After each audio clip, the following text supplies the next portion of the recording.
Շանթիեթերը շարունակում է հեռանկար, իսկ հեռանկարում այսօր հյուրընկալել ենք Հայաստանի Հանրապետության էկոնոմիկայի նախարար Գևորգ Պապոյանին, պարոն Պապոյան, նախ շնորհակալություն մեր հրավերն ընդունելու համար։ Ես եմ շնորհակալ հրավերի համար։ Համալիրում 2 օր առաջ տեղի ունեցավ Հայաստանի պետական մարմինների ներկայացուցիչների առաջին համաժողովը, որտեղ դուք նաև պանելային քննարկում եք վարում։ Այդ հավաքից հետո մի շարք հարցեր առաջ եկան, այդ թվում ձեր ընդդիմախոսները սկսեցին հարցեր բարձրացնել, ինչու են պետական ապարատի բոլոր աշխատակիցները հավաքվել մի տեղում, ինչ պիտի իմանային նրանք, որ չգիտեին եւ այլն, դա կապեցի նաեւ առաջկայում սպասվող ընտրությունների հետ, ձեր մեկնաբանությունները։ Ընտրությունների հետ բնականաբար 0 կապ ունի, դա պետական մարմինների առաջին համաժողովն էր, դա նշանակում է, որ լինելու է երկրորդը, երրորդը, չորրորդը, այսինքն ընտրությունների հաջորդող տարիներին եւս կլինեն համաժողով, եւ դա շատ լավ հնարավորություն է, որպեսզի պետական մարմինների աշխատողներ, իսկ այդտեղ 7000 աշխատող կար, 7000 կրտսեր մասնագետից օրինակ մինչև հանրապետության վարչապետ հավաքվեն մի տեղում եւ ըստ էության պետության ապագայի հետ կապված ռազմավարությունների տեսլականների շուրջ որոշակի քննարկում ունենալ եւ պանելային քննարկումը, որը ես մոդերատորն էի, վարում էի, հենց այդ նպատակը օրինակ ուներ, կոչվում էր պետական մարմինների արդյունավետությունը տնտեսական զարգացման վրա, այսինքն ինչ մենք պետք է անենք, որ ոչ միայն մեր գործողություններով տնտեսական զարգացումները այս կամ այն կերպ չխոչընդոտենք, այլ ընդհակառակը օգնենք, որպեսզի process-ները գնան առաջ եւ տարբեր առաջնահերթությունների մասին խոսեցինք եւ նաեւ վարչապետն էլ իր ելույթում հիմնական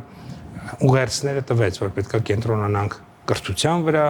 պետքա կենտրոնանանք կրթության միջոցով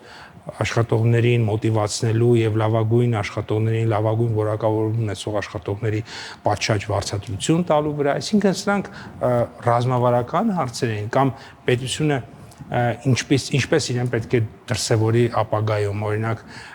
լեգիտիմության վրա շատ կարևոր շեշտադրում կատարվեց արտաքին լեգիտիմության, ներքին լեգիտիմության, այդ արտաքին ու ներքին լեգիտիմությունների նախկինում բացակայությունների հետևանքով մեր ունեցած խնդիրների վրա, այսինքն նաև ինչ որտեղ ինքնահայեցման մի process էր, որտեղ մենք մեր խնդիրները վերհանեցինք եւ մատնանշեցինք, թե ինչի վրա պետք է կենտրոնանանք ապագայում, այսինքն դա Հայաստանի Հանրապետության ապագայի մասին խոսակցություններ 7000 մարդու հետ կամ 7000 մարդու խոսակցություններ, ընդ որում այդ 7000 մարդիկ վերջում նաեւ հնարավորություն ունեցան մի շարք հարցերի պատասխանել քույզի միջոցով եւ իրենք նշեցին, թե որտեղ են խնդիրները։ Այնտեղ 7-8 հարց ընչեց, որտեղ ամեն մեկը նշում էր, թե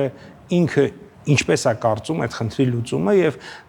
նաեւ այդ հարցերի պատասխանները եղան եւ դա բնականաբար պետական կառավարման համակարգը պետքա վերցնի, վերլուծի, ուսումնասիրի եւ համապատասխան հետեւություններ անի։ Պարոն Պապոյան, վարչապետի ելույթի առանցքում նաև սահմանադրության փոփոխություններ, իսկ մենք գիտենք, որ իշխանության այդ մտադրությունը ձեր ընդդիմադիրները կապում են ադրբեջանական պահանջների հետ։ Օրինակ ասում են նաև օգոստոսի 8-ին Վաշինգտոնյան այդ համաձայնություններից հետո էլ Ադրբեջանը շարունակում է պնդել, որ վերջնական խաղաղության պայմանագիրը կստորագրեն այն դեպքում, անգամ օրը, վայրը կհստակեցնեն այն դեպքում, եթե Հայաստանի սահմանադրության մեջ տեղի ունենան փոփոխություններ։ Եվ հետևաբար այս մտադրությունները մեր իշխանության ընդդիմությունն ասում է կապված է ուղիղ ադրբեջանական պահանջների հետ, ձեր արձագանքը։ Այդպես չի։ Մեր մտադրությունները սահմանադրության փոփոխության ուղիղ կապված են Հայաստանի Հանրապետության այն ապագայի հետ, որը մենք պատկերացնում ենք։ Իսկ այդ ապագան դա խաղաղությունն է։ Իսկ այդ ապագայում այլևս զինվորներ չեն զոհվելու, այդ ապագայում այլևս կրթության, առողջապահության, սոցիալական ապահովության ծախսերի հաշվին շատ մեծ ռազմականացում տեղի չունենալու, որտեղ խաղաղության միջավայրում ենք մենք ապրելու եւ այդ ապագան հարևանների հետ այնպիսի բարիդրացիական նաև տնտեսական հարաբերությունների հաստատում է լինելու, որը պետք է ապահովի մեր ժողովրդի բարեկեցությունը եւ բնականաբար դա համանդրական փոփոխությունները դրանք ապահովելու են Հայաստանի Հանրապետության ինքնիշխանությունը, տարածքային ամբողջականությունը լեգիտիմորեն 29743 քառակուսի կիլոմետրի վրա եւ ապահովելու են, որ մենք մեր երկարաժամկետ ռազմավարական նպատակներին հասնենք, ինչը մեր պետության հարատևությունն է։ Ընդ որում երբ մենք խոսում ենք հարատևություն, դա այդպես շատ վերացական բան չի, այսինքն մենք խոսում ենք դրա մասին, որ Հայաստանը պետք է լինի 50 տարի, 100 տարի, 200 տարի, 500 տարի, 1000 տարի եւ ավել, եւ դրանից անդին, եւ եթե մենք խոսում ենք 1000 տարի եւ անդին Հայաստանի Հանրապետության լինելու մասին, ուրեմն պետք է այսօրվանից մեր բոլոր 5 տարանոց, 10 տարանոց ռազմավարություններն ու գործողությունները, նաեւ այդ թվում նաեւ մեր սահմանադրությունը, մեր օրենքները պետք է բխեն դրանից, այսինքն մենք պետք է ունենանք օրենքներ, սահմանադրություն, որոնք որ կբերեն ու կհանգեցնեն նրան, որ 1000 տարի հետո էլ Հայաստանի Հանրապետություն կլինի։ Իսկ արդյոք ձեր ասացները, թվարկածները ենթադրում են, որ կառավարությունն ու իշխանությունները քննարկելու են կամ հիմա արդեն գոնե թե հստակեցված է, որ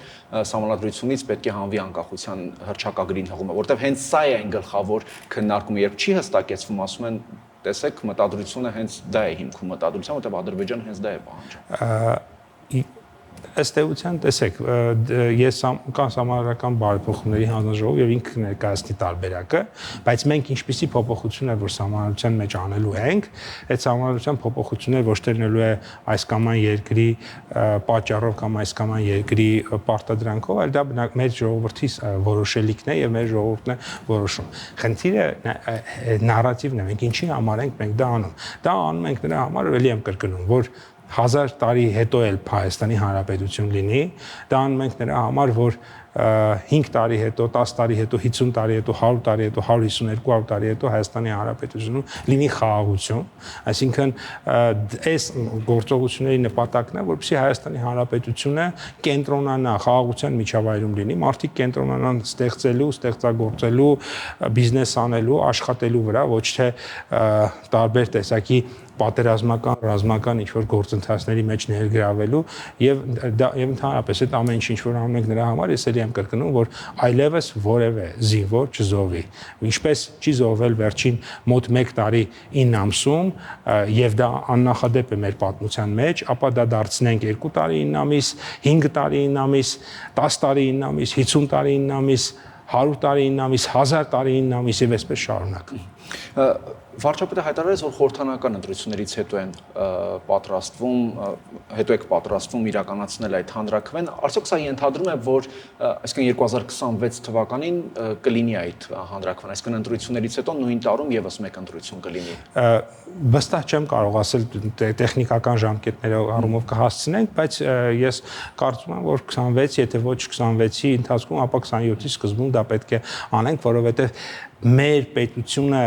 պատերազմական ռելսերից խաղաղության զարգացման ու բարեկեցության ռելսերի վրա դնելը չի կարելի թողնել վաղվա օրվան։ Իսկ չունեք մտավախություն, որ մեծամասնություն գուցե չձևավորեք, որտեղ ձեր ընդդիմադիրներն ասում են, որ գալու են եւ ընտրություններին իշխանազրկեն քաղաքացիական պայմանագիր կուսակցությանը։ Դա ժողովուրդն է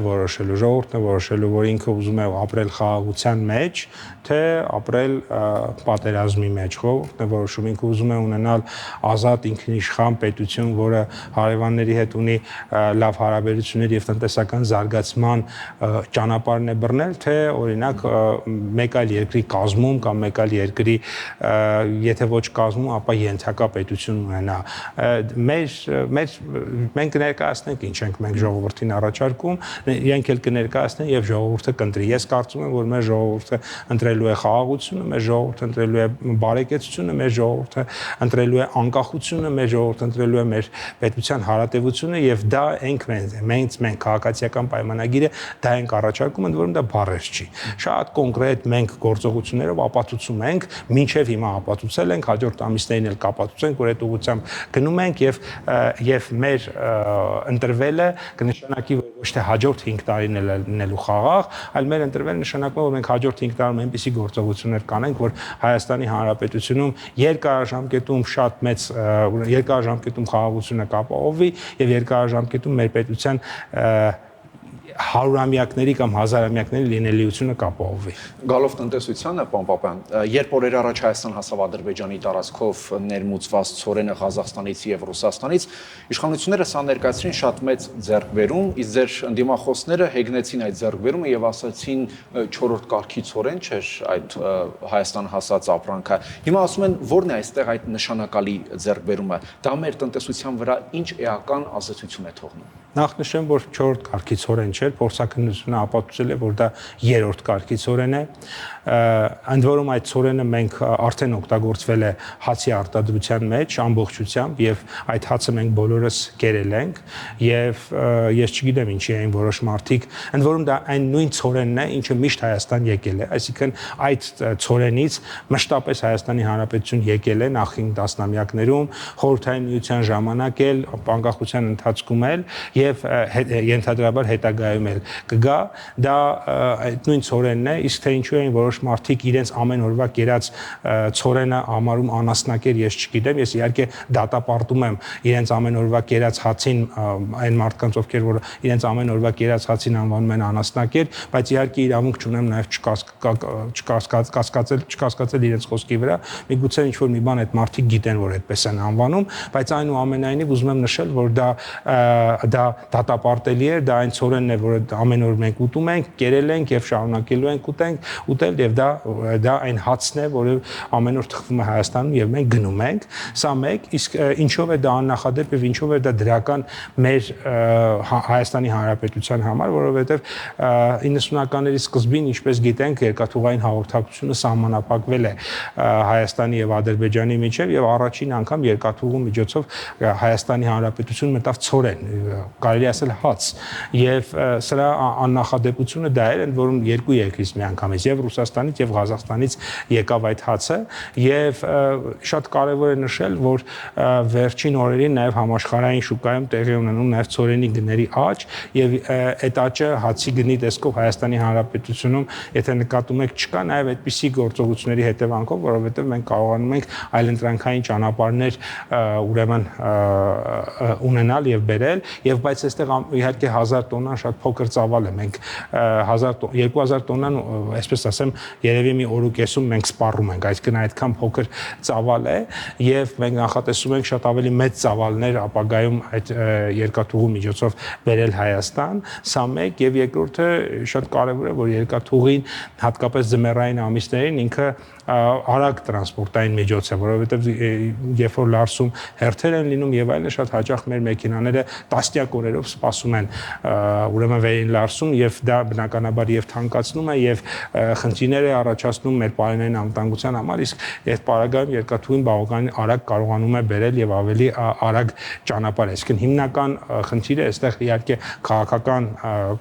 մասներ, բայց նաեւ արագության խնդիր կար։ Այստեղ հենց դա է, օրինակ հասարակ քաղաքացիներին բնականաբար առաջնային անվտանգությունն է հետաքրքրում, բայց նաև հետաքրքրում է, երբ որ ինքը մտնում է խանութ, այդ գործընթացները ինչ որ ազդեցություն ունենալու են իր այդ գնացուցակի վրա, ինքը դա զգալու է, թե ոչ, որովհետև եթե չի զգալու, իր համար էական չի այդ ցորենը որտեղով կգա, կարևոր անվտանգ լինի եւ բնականաբար նաև մրցակցային գինը լինի։ Տեսեք,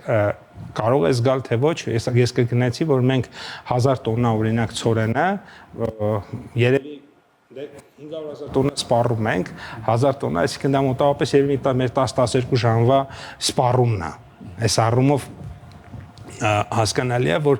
դա շատ փոքր ծավալ է եւ որևէ կերպ չէր կարող գների վրա ազդել, ոչ դրական, ոչ բացասական առումով, սա մեկ։ Երկրորդը, այստեղ ավելի շատ քաղաքական գործոնն է, որ մենք այդ այլընտրանքային ուղին բացեցինք, որ վաղը եթե հանկարծ Լարսում ինչ-որ խնդրեմ տեղի ունենա, մենք գիտենք, որ այդ ճանապարհով կարողանանք բերել, այսինքն պարենային անվտանգության խնդիրն ենք լուծում եւ երրորդը իհարկե ժամանակի ընթացքում ծավալները եթե ավելանան, տեսնենք դրանք ինչպիսի ազդեցություն կունենան, բայց նվազագույնը այդ 1000 տոննան, եթե գար ավտոմեքենաներով, շատ ավելի ուշ կհասներ Հայաստան, քան երկաթուղու միջոցով է գալիս, այսինքն այստեղ նաեւ արագության, իսկ արագությունը նույնպես փող է, նաեւ պարենային անվտանգության հարցենք մենք կարողանում լուծենք։ Մենք պատկերացնենք, եթե Վերին Լարսում ինչ որ փլուզում է տեղի ունենում կամ ձյուն է գալիս եւ մետրերով եւ ճանապարհը փակվում է։ Այդ օրերին մենք ինչ ենք անում։ Մենք ստիպված մեր պաուստային միջոցներից օրենն ենք օգտագործում։ Այս պարագայում արդեն ամենայն հավանականությամբ չենք դիմի այդ ուղղությանը եւ շարունակենք մատակարարումները Հայաստան, բայց արդեն երկաթուղային ճանապարհով։ Իսկ դրանով կսահմանափակեք, թե նոր խմբականակ ցորենի գուցե հնարավոր է կամ մենք միշտ, եթե նկատել եք, մենք միշտ որևէ բան չենք հայտարարել, այլ արել ենք այս թեմայով, այսինքն բոլոր հայտարարությունները միշտ եղել են ռուսական կողմից, ղազախական կողմից, ադրբեջանական կողմից եւ Հայաստանի Հանրապետությունը, այսպես ասած, մենք լուր աշխատել ենք եւ թույլ տվեք շարունակել այդ քաղաքականությունը, որը լավ արդյունք է տալիս։ Մենք լուր կաշխատենք, արդյունքը կունենանք, հրապարակումը, եթե գործընկեր երկրները կամ մյուս երկրները կանեն, թող անեն։ Այս պահին մենք թույլտվությամբ որևէ մեկնաբանություն չեմ տա եւ կշարունակենք աշխատել։ Պարոն Պապյան, դուք վերջերս հենց Գերմանիայից հայտարարեցիք, որ այդ երկիրը Հայաստանին 152 միլիոն եվրո աջակցություն է տալիս։ Դրան հաջորդեց Ռուսաստանի արտաքին գործերի նախարարության ներկայացուցիչ Մարիա Զախարովային հայտարարությունը, թե Եվրամիությունը փորձում է ամրապնդել իր ազդեցությունը Հայաստանում դրամաշնորհների քաղաքական ճնշման եւ տեղեկատվական մանիպուլյացիաների միջոցով, պարտադրելով նեոլիբերալ քաղաքականություն եւ ձգտելով խթանել ռուսաֆոբ տրամադրությունները հասարակության մեջ։ Ձեր մեկնաբանությունները ինչ կապ ունեն այդ երկու իրադարձությունները մեկը մյուսի հետ։ Մենք որևէ կերպ կապ չունեն իրար հետ եւ ընդհանրապես այդտեղ ցածր տոկոսադրույքով վարկ եւ գրանտային միջոցեր, այսինքն հայ կար այնտեղ գրանտային բաղադրիչ 18 միլիոն եվրո ուղղակի դա գրանտ էր, նվիրատվություն եւ մնացածը շատ ցածր տոկոսադրույքով վարկային միջոցներ էր, որոնք որ մենք ուղղելու ենք մեր փոքր եւ միջին բիզնեսի զարգացմանը, ուղղելու ենք մեր տնտեսական միջավայրի բարելավմանը, ուղղելու ենք ոռոգման եւ խմելու ջրի համակարգերի բարելավմանը, այսինքն այդ միջոցները մեր ժողովրդի բարեկեցության համար է։ Հիմա եթե մեր ժողովրդի բարեկեցության համար Գերմանիայից կարողանում ենք էժան վարկ վերցնենք կամ անվճար միջոց վերցնենք, չվերցնենք, ինչը թե մեր մյուս գործընկեր երկրները դրա նկատմամբ որոշակի չէ, այդ միջոցները նախատեսված են կոնկրետ խնդիրների լուծման համար եւ եթե օրինակ Ռուսաստանի Դաշնությունն էլ մեզ օրինակ տայելի գումար, որով մենք կարանք դրա այդ միջոցներով ենթադրենք Հայաստանի Հանրապետությունում 50 գյուղում ոռոգման ջրի հարց լուծենք կամ խմելու ջրի, ինչու՞ չէ, կվերցնենք ու կլուծենք այդ խնդիրները։ Այդ հայտարարությունից հետո իդեպ դուք հանդիպեցիք Հայաստանում Ռուսաստանի դեսպանի հետ, ինչ որ մտահոգություններ, դժգոհություններ նրանց կողմից եղան, որ գործընկերային չէ եւ այլն, որովհետեւ այդ հանդիպումը նաեւ հաջորդեց Ռուսաստանի արտաքին հետախուզության ծառայության հայտարարություն նաեւ ցորենի հետ կապված Հայաստան։ Չի եղել այդպիսի բան, մենք քննարկել ենք, ընդ որում հանդիպումը եղել է Ռուսաստանի դեսպանի առաջարկով եւ օրակարգային հարցերը իրենք են։ Իհարկե ես որոշակի օրակարգային հարցեր մտցրեցի քննարկման մեջ, օրինակ վարորդների այդ 90-ից 180 դառնալու հարցը եւս մեկ անգամ բարձրացրեցի, մի որոշ հարցեր մեր պայմանային անվտանգության հետ, Վերին Լարսի գործընթաց, Վերին Լարսում ավելի ուրեմն սահուն process-ների կազմակերպում, որոշակի հարցեր կային, բայց այդպիսի մտահոգություն չի եղել, քննարկել ենք համագործակցության խորացման ուղղությունները, օրինակ թե ինչպիսի նոր կապիտալ ներդրումներ կարող են Ռուսաստանից Հայաստան գալ, որոշակի ուղղություններ ենք մատնանշել, օրինակ զբոսաշրջային ուղղությունում կոնկրետ նաև ներդրումային ծրագրով էր գործընկեր դեսպանը հետաքրքրված, բնականաբար դա դեսպանի դիրքորոշումը չէ, նաև Ռուսաստանի կառավարությունը ենթադրում եմ կոնկրետ պրոյեկտով հետաքրքրված է ներդրումների, մենք որը մենք ողջունում ենք, որոշակի համագործակցություն նաև ֆիտոսանիտարական վարորդների հետ կապված հարցերում, վարորդների հետ կապված հարցում պայմանավորվեցինք, որ հարցը եւս մեկ անգամ քննարկվի առաջիկա օրերին միջկառավարական ուրեմն հանձնաժողովի նիստում, ընդ որում նաև քննարկում ենք միջկառավարական հանձնաժողովի օրակարգի պատրաստման հարցը, դա շատ տրամաբանական է, միշտ էս դեսպանները նախապես գալիս են օրակարգերի տարբեր տեսակի տեխնիկական եւ բովանդակային հարցերի շուրջ քննարկումներ ունենալու։ Մենք բավականին լավ քննարկում ենք ունեցել դեսպանի եւ դեսպանատան աշխատակիցների հետ եւ հիմա թիմերը արդեն կոնկրետ աշխատում են օրակարգի ձևավորման շուրջ։ Շնորհակալություն։ Ես եմ շնորհակալ։ Հեռանկարում Հայաստանի Հանրապետության էկոնոմիկայի նախարար Գևորգ Պապոյանն էր։